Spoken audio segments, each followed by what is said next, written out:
Hello, welcome to our channel S A Ram. మనం ఇప్పుడు మాట్లాడుకోబోతున్నాం match number 49 Punjab అలాగే హైదరాబాద్. ఈ ఇద్దరి మధ్యలో ఏ టీం బాగుంది, ఎవరు చేంజెస్ చేస్తారు, ఒకవేళ ఏమన్నా ఎవరు చేంజెస్ చేస్తే ఎవరు గెలిచే అవకాశాలు ఉన్నాయి, ఎవరు టాస్ గెలిస్తే బ్యాటింగ్ తీసుకుంటారా ఫీల్డింగ్ తీసుకుంటారా, ఏమైనా చేంజెస్ అవుతాయా, ఏ టీం బాగుంది ఏంటి అనేది మాట్లాడుకుందాం. నాకు తెలిసి ఈ రెండు టీంలలో ఏ టీం టాస్ గెలిచినా కానీ ఫస్ట్ చేజింగే తీసుకుంటుంది, బౌలింగే తీసుకుంటాయి. ఎందుకంటే వీళ్ళ బ్యాటింగ్ స్ట్రాంగ్ ఉంది కాబట్టి ఎన్ని రన్స్ కొట్టినా చేజ్ చేస్తుంది. అందులో మెయిన్ పంజాబ్ కూడా చాలా మ్యాచెస్ చేజ్ చేసే గెలుస్తుంది. ఎందుకంటే వాళ్ళ బౌలింగ్ చాలా వీక్ ఉంది.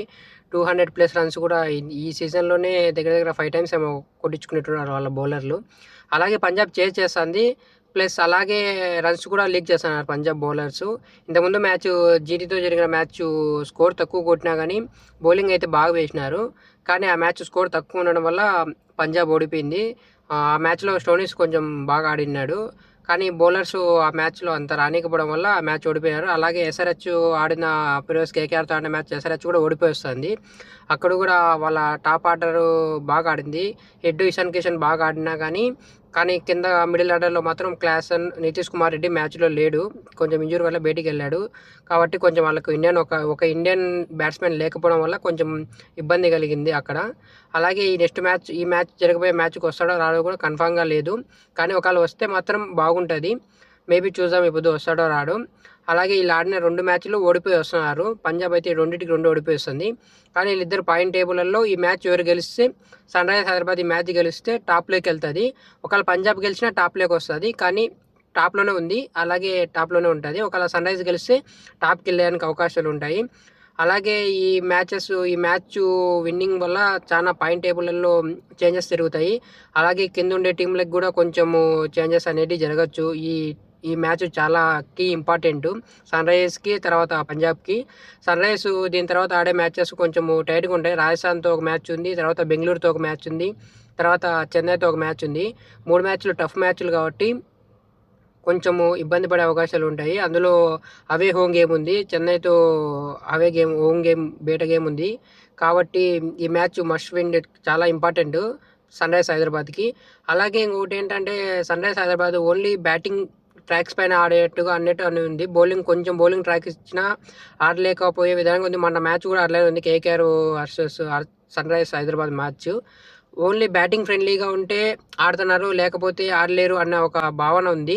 మేబీ ఈ పొద్దు ఎలా ఉన్నా కానీ ఆడతారేమో అని అనుకుంటున్నాం. మేబీ చూద్దాం మళ్ళీ ఏమవుతుందో, అంతగా మనకు కూడా తెలియదు. పంజాబ్ చేజింగ్స్లో చాలా బాగుంది. 200+, 260+ చేజ్ చేసినది కూడా ఉంది. ఇంతకుముందు వీళ్ళిద్దరు ఆడినప్పుడు మ్యాచ్ పంజాబ్ జస్ట్ 19 ఓవర్స్లోనే ఆ టార్గెట్ని రీచ్ అయింది. 219, 217 ఎంతనో కొట్టినారు. ఆ టార్గెట్ చాలా ఈజీగానే రీచ్ అయింది.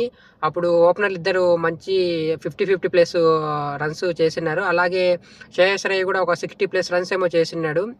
ఆ మ్యాచ్లో సన్ రైజర్స్ హైదరాబాద్ ఓడిపోయింది. ఆ మ్యాచ్లో పంజాబ్ గెలిచింది.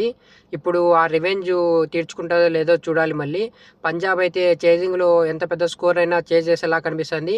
అది కూడా మెయిన్ పంజాబ్ వాళ్ళ ఓపెనర్లు స్టార్ట్ ఇస్తేనే అన్నట్టుంది. తర్వాత మిడిల్ ఆర్డర్లో మన స్టోనిస్ ఆడాడు. అయ్యర్ పర్లేదు, అయ్యర్ ఫుల్ ఫామ్లో ఉన్నాడు. వీళ్ళకిద్దరికి మిడిల్ ఆర్డర్స్ కొంచెం ప్రాబ్లమ్స్ ఉన్నాయి. బౌలింగ్ అయితే వీక్గానే ఉంది, ఇద్దరికి అలానే ఉంది. బౌలింగ్ ఉంది కానీ రన్స్ లీక్ చేస్తున్నారు. 2 టీమ్స్ అలానే ఉంది. ప్యాట్ కమిన్స్ వచ్చాడు కాబట్టి ప్యాట్ కమిన్స్ పవర్ ప్లేలో బాగా వేస్తాడు, డెత్ ఓవర్లలో బాగా వేస్తాడు. మళ్ళీ చూడాలా. అలాగనే ఇప్పుడు ఏమైనా చేంజెస్ చేస్తారా, లేకపోతే సేమ్ టీంతో ఆడతారో చూడాలా. పంజాబ్ అయితే సేమ్ టీంతోనే ఆడతారు అనుకుంటున్నా, పెద్దగా చేర్పులు ఏం చేయదు అనుకుంటున్నా. అలాగే సన్ రైజర్స్ కూడా ఒకవేళ మేబీ నితీష్ రెడ్డి ఫిట్ అయితే నితీష్ రెడ్డి వస్తాడు అనుకుంటున్నా, లేకపోతే వాళ్ళు కూడా సేమ్ టీంతో ఆడే అవకాశాలే ఎక్కువ ఉన్నాయి. ఇద్దరు మధ్యన మ్యాచ్అప్స్ వచ్చి అలాగే క్లాసన్, అటుపక్క యూవి చాహల్, ఈ 2 బాగుంటాయి. కానీ వీళ్ళిద్దరి మధ్యన చూసానికి అతను క్లాసన్ స్పిన్ చాలా బాగా ఆడతాడు, అలాగే చాహల్ ఎలా వేస్తాడో చూడాలా. దాని తర్వాత ఇటుపక్క ప్యాట్ కమిన్స్, అటుపక్క ప్రియాంశ్ శర్మ, వాళ్ళిద్దరు ఓపెనింగ్లో ఇతను బౌలింగ్ వేస్తాడు కాబట్టి పవర్ ప్లేలో. అది ఆ బ్యాటిల్ కూడా చూసానికి బాగుంటుంది. తర్వాత ఇటుపక్క వచ్చి హర్షదీప్ వేస్తాడు కాబట్టి ఇటుపక్క ఇషాన్ కిషన్, తర్వాత హిడ్, వీళ్ళిద్దరిది కూడా ఇది కూడా బాగుంటుంది. తర్వాత హెడ్ టు హెడ్ కూడా వీళ్ళిద్దరి మధ్యలో చూసుకుంటే 25 మ్యాచెస్కి సన్ రైజర్స్ హైదరాబాద్ 17 గెలిచింది, పంజాబ్ జస్ట్ 8 మాత్రమే గెలిచింది. అలాగే లాస్ట్ 5లో చూసుకున్నా కానీ పంజాబ్ 1 మ్యాచే గెలిచింది, హైదరాబాదు 4 మ్యాచ్లు గెలిచింది. వీళ్ళిద్దరి మధ్యన కాంట్రాస్ట్ ఈ మ్యాచ్ బాగుంటుంది. సన్ రైజర్స్ హైదరాబాద్ రివెంజ్ తీర్చుకుంటుందో లేదో మళ్ళీ చూడాలా. ఈ మ్యాచ్ జరిగేది హైదరాబాద్‌లో కాబట్టి బిగ్ స్కోర్ ఎక్స్‌పెక్ట్ చేయొచ్చు. ఒకవేళ బ్యాటింగ్ ఫ్రెండ్లీ పిచ్ అయితే.